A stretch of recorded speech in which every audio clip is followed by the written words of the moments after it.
Hello again, everyone. Atak is here, my Atak Sportz, for this Monday, September 12th, 2016. Alright? It's been a while since I made an Atak Sportz, not been happening in sports, especially wrestling stuff, to make a video, but now with the return of football, Atak Sportz is back.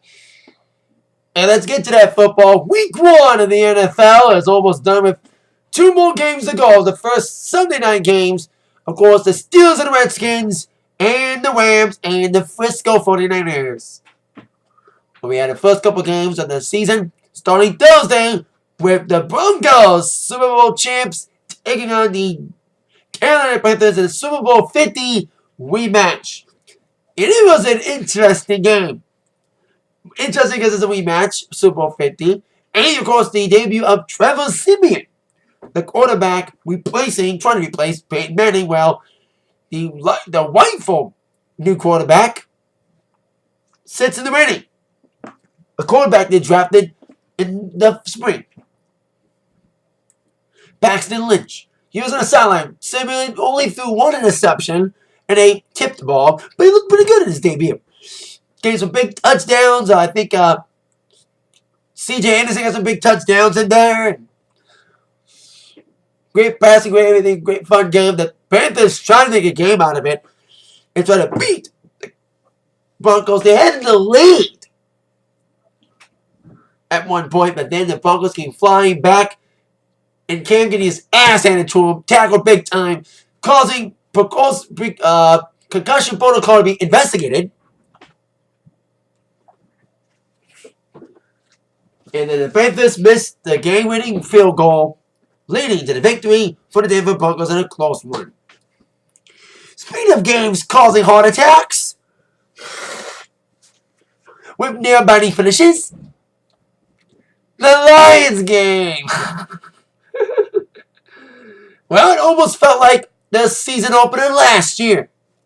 Lions led the San Diego Chargers at the half, and then choked as usual and blew it against the Diego Chargers, a sign of what the season was going to be, a sucky one. Well, they almost went down that same path again. Had a great first half. Stafford did pretty well for the first half. Offense looked pretty good, including some good plays for them. Actually calls for them for once, like pass interference against Indy, not against us. A face mask against Indy, not against us. But then the meltdown began when Indy scoring in the end of the second quarter and scoring again in the third. But Lions did score again and missed the extra point, causing many internet people to scream, "Fuck you, Prater! Traitor!" And it looked like the Lions were going to lose again, as the Colts led 35-34 by the end of the fourth. Middle of the end of the fourth, like a minute left. Lions drove down the field goal range and Prater made up for his shitty extra point, kicked the field goal, and then the kickoff for the Colts safety. So the Lions won the game, causing many people to have heart attacks. With another nail biter. Defense sucked in the second half. Hoping to get defense better again. Great to see Anquan Bolton, former Raven and former 49er, playing for the Lions. Looks promising for him, especially without Calvin. Not more I think 7 or 8 receivers that Stafford threw to. Going to Tank got thrown to. Anquan Bolton. Theo Riddick got some touchdowns, despite going through a concussion protocol, but got cleared. So impressive, heart-stopping start for the Lions.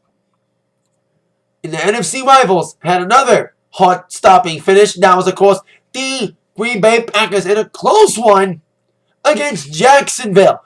Rodgers don't care, but it was the return of Jordy Nelson and a fit Eddie Lacy that helped the team sneak past the Jacksonville Jaguars 47-23 in a tight one.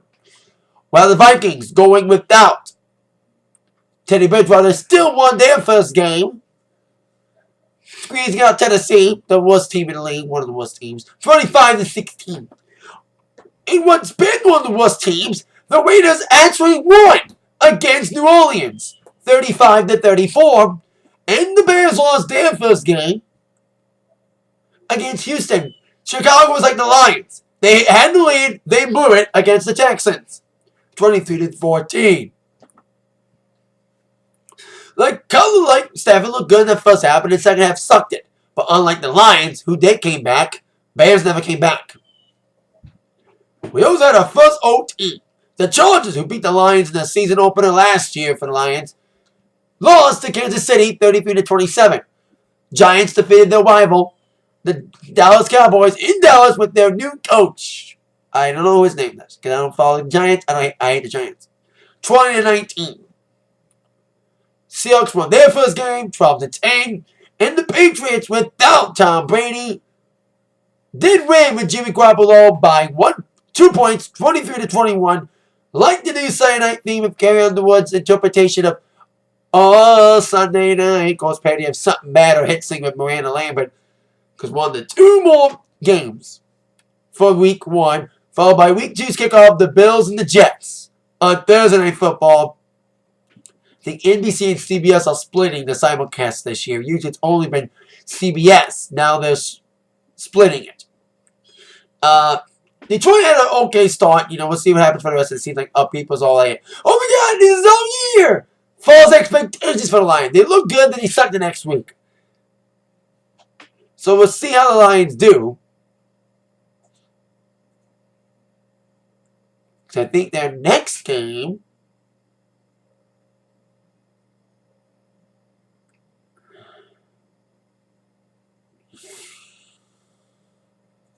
Thursday night's next game.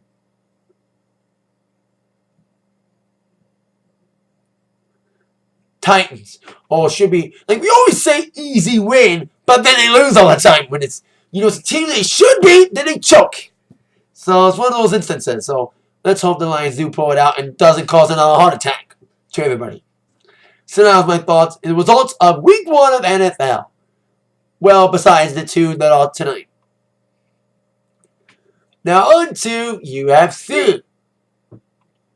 At the first event ever in Cleveland, UFC 203 was highlighted by various big fights and somewhat controversies, including the main event with Stipe Miocic retaining his championship over Alistair Overeem with a nasty knockout in the first nasty brawl, with Overeem saying that he should have won because he made Miocic chap and the referee didn't see it.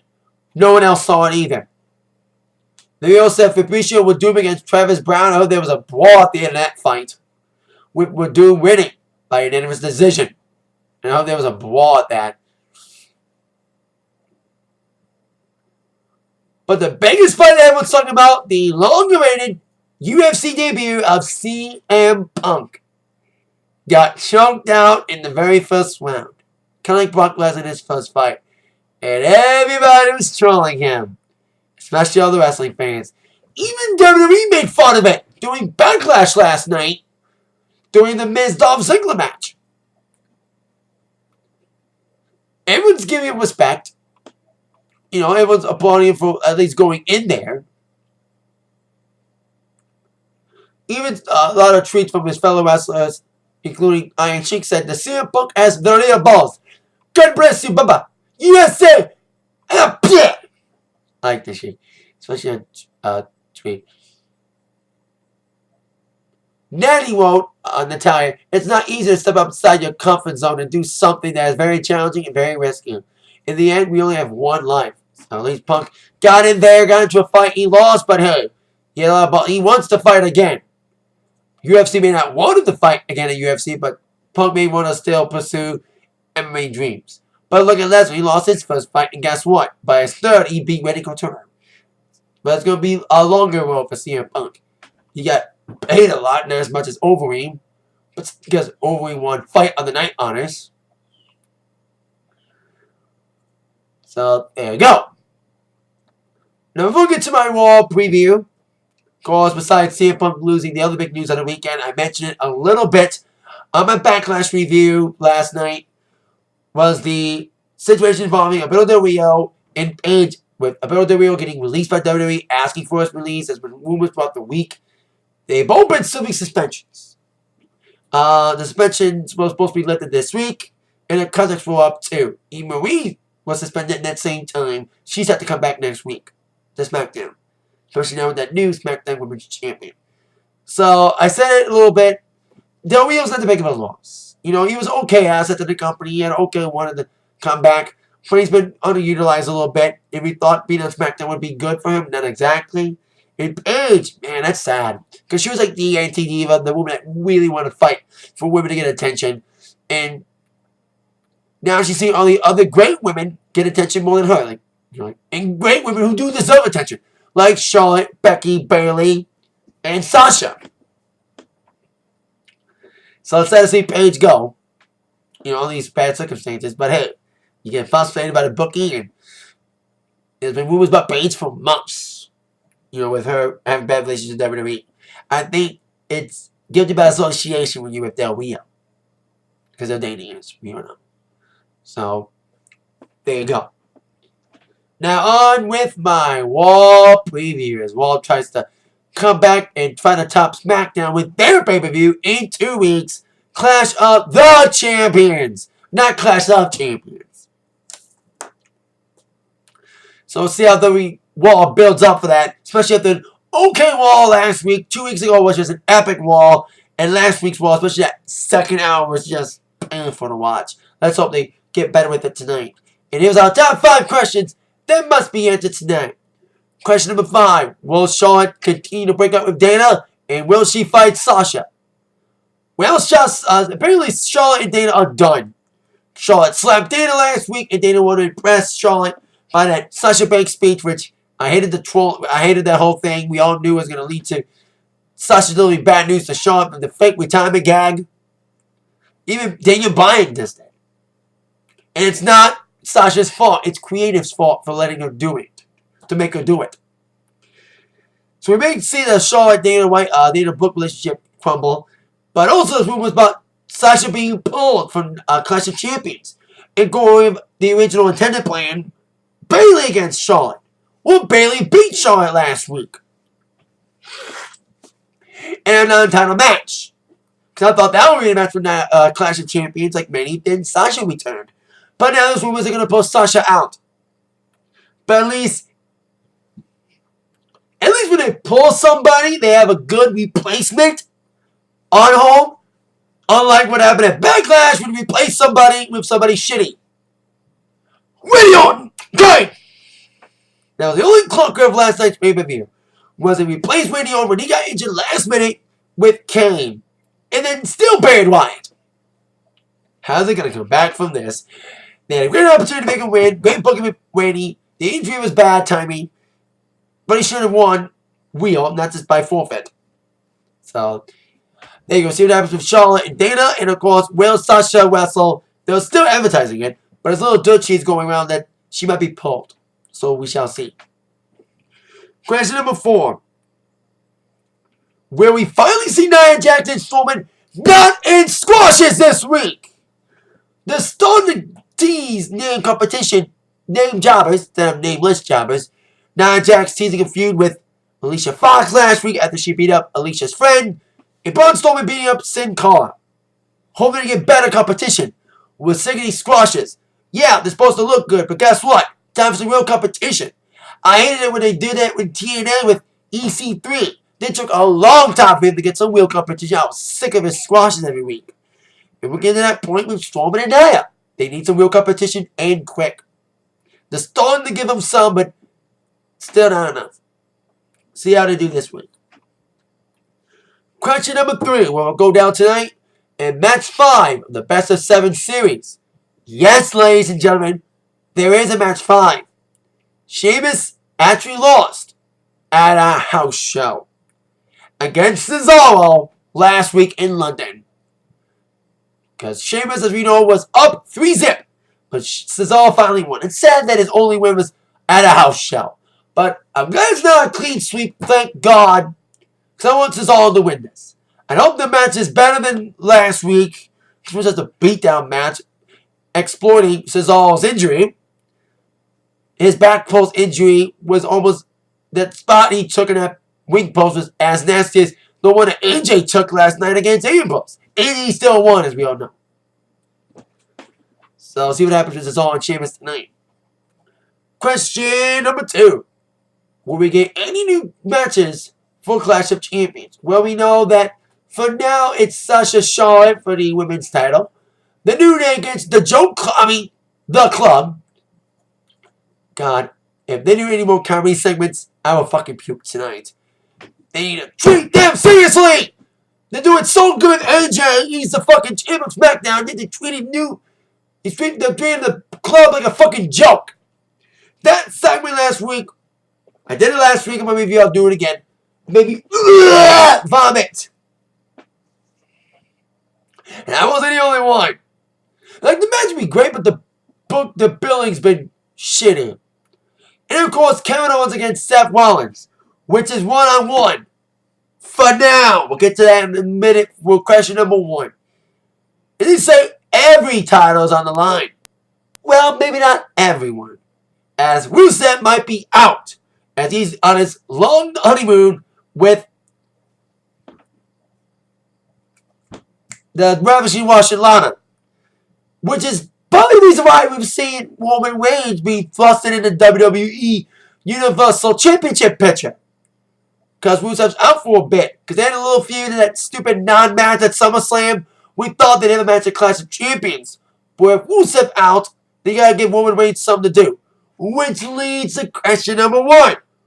Will Roman Reigns make the main event at Clash of Champions a triple threat if he beats Kevin Owens tonight? As Kevin Owens defeated Sami Zayn last week in the main event. It was great to see a main event. Deserve that main event. Hopefully, they'll main event a pay-per-view for the championship. They deserve it. Roman Reigns came out for some reason. Stare down Kevin Owens. And it was made that Reigns would take on Owens tonight in a non-title match. If he wins, the match between Owens and Rollins at Clash of Champions will now become a triple threat. I said last week that we'd have a screwy ending. I thought Rusev was going to interfere, but that might not happen. But I still am going with a screwy ending. Either Roman wins by DQ, or better yet, Owens wins by DQ. Both guys need to be protected. Especially Owens. They cannot have him get pinned and get buried by Super Reigns. He already got buried by Super Cena last year. So now Roman Reigns does not need to bury Kevin Owens. And I wanted to stick one-on-one.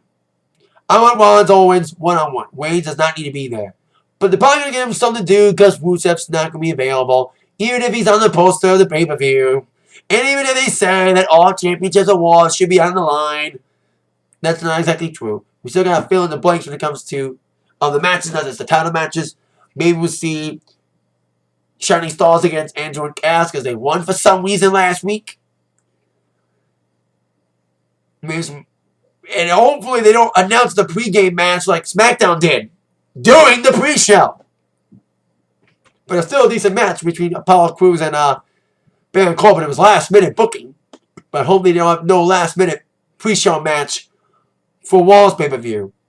And we'll see how they do the insert tonight on Raw at 8/7 Central on USA. And with Monday Night Football on, they got to really step up their game with Monday Night Football on.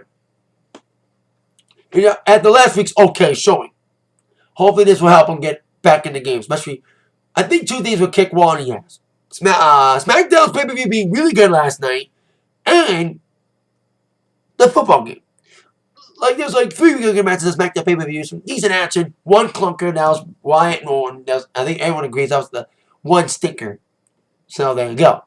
Thank you for watching this review with that in mind. Not review, but preview of Raw. Reviews coming tonight of Raw. And watching this overall Atak Sportz. Thank you. With that in mind, y'all been attacked by the sports news from Zach. See you later.